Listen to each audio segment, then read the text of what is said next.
Welcome back to The Explainer. Today, we're doing a highly serious, completely scientific breakdown of one of the most fascinating, chaotic, and intensely nostalgic environments known to humanity. Yep, I'm talking about the Indian high school ecosystem. We're going to analyze some brilliantly hilarious first-hand accounts to really unpack the primal behaviors, the survival tactics, and just the absolute absurdity of teenage life. So you might want to take some notes, because this analysis is going to bring back some serious memories. Okay, let's dive right in. Our mock academic syllabus for today covers 5 distinct phases: extreme transportation logistics, the wealthy village students, fails in academic dedication, awkward classroom social dynamics, and we'll wrap it all up with washroom salons and suspensions. Starting off with Section 1, Extreme School Transportation Logistics. So before any actual learning could even happen, students had to somehow survive getting to school. Now picture this. A normal bus driver sees a flooded village road and thinks, wow, it's not safe, let's take a rain day. But then you have the unsung heroes, or, the ultimate villains, depending on how you look at it, like bus driver and conductor Abdul and Rafiq. While kids were literally rejoicing, praying school would be canceled, Abdul and Rafiq would be out there drifting buses through floodwaters. Rafiq could miraculously park a giant bus in a space barely meant for a bicycle, completely single-handedly ruining every student's hope for a rainy day off. Moving on to Section 2, the wealthy village students.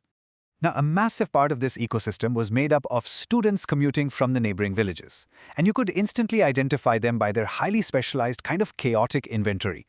Take a look at the front pocket of their bag. Predictably, it was always leaking hair oil. Always. Inside, their steel tiffin box held a legendary unchanging ratio, exactly 1 slice of pickle to 3 stuffed parathas. But the absolute peak of their innovation? The geometry box.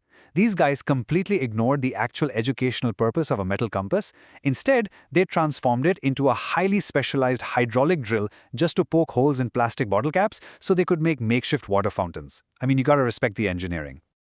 Now, what's really interesting here is the massive plot twist regarding their socioeconomic status. You see these kids with the oil-leaking bags and the frugal lunches, and you naturally make assumptions, right? But the reality? Their families owned so much land they could literally buy the entire school.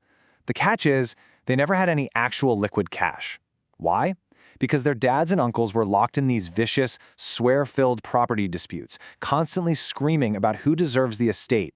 Which naturally leads us to the ultimate question. When will these property disputes actually end? They even had their sisters acting as literal referees trying to stop the brothers from fighting. But the morbidly funny, completely factual answer is, well, the court case will simply continue indefinitely. It just keeps going until a dad or an uncle unfortunately passes away.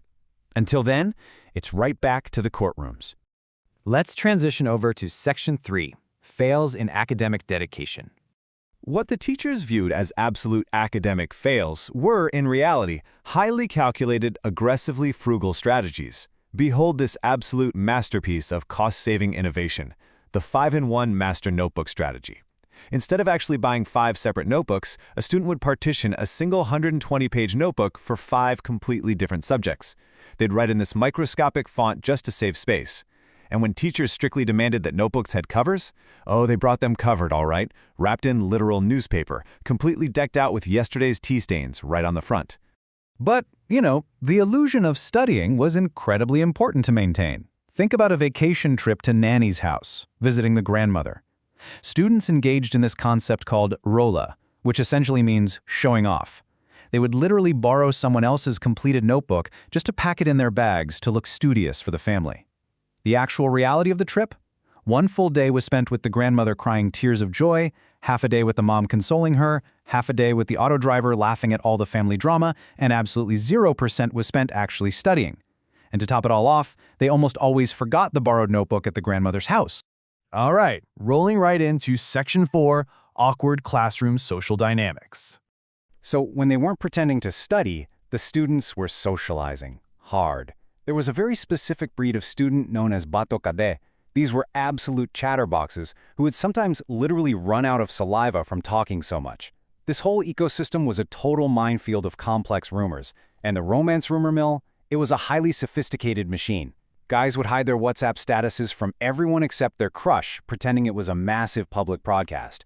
Friends would ruthlessly sabotage potential romances by spreading the terrifying "she's Bai's girl" rumor, meaning she's the boss's girl, stay far away. To combat all this chaos, teachers tried to force these super awkward boy-girl seating arrangements. The result of that brilliant plan? Girls literally built impenetrable defensive walls using their school bags so they wouldn't accidentally touch the boys. But those forced seating arrangements? Yeah, they only lasted for the first period.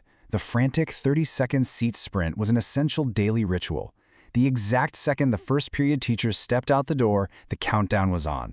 At 10 seconds, bags were violently grabbed. At 20 seconds, students were sprinting wildly across the room, literally risking it all just to get back to sit with their friends.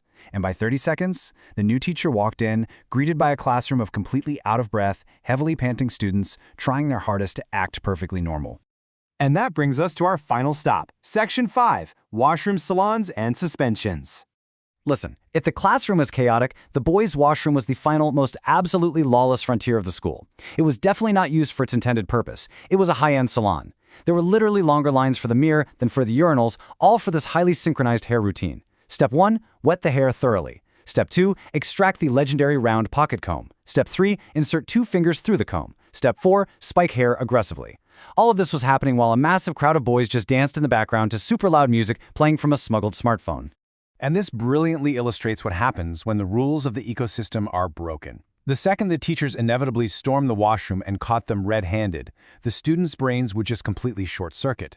Faced with undeniable guilt, they would invent the most terrible, illogical excuses in pure panic, shouting out things like, "Ma'am, we only brought the phone to school so we could study from YouTube." So, what was the ultimate punishment for all these major infractions? Suspension. But for this analysis, we really need to redefine that concept. Because getting suspended wasn't actually a punishment at all. It was a massive, joyful victory.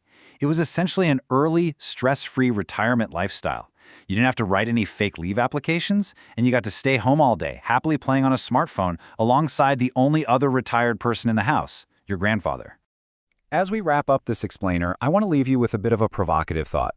Based on everything we've analyzed today, the flood drifting buses, the endless property disputes, the bag barricades, and the washroom salons, was high school actually a place of learning, or was it really just a masterclass in surviving pure, unadulterated Bucklulian chaos? Think back to your own wildest memories.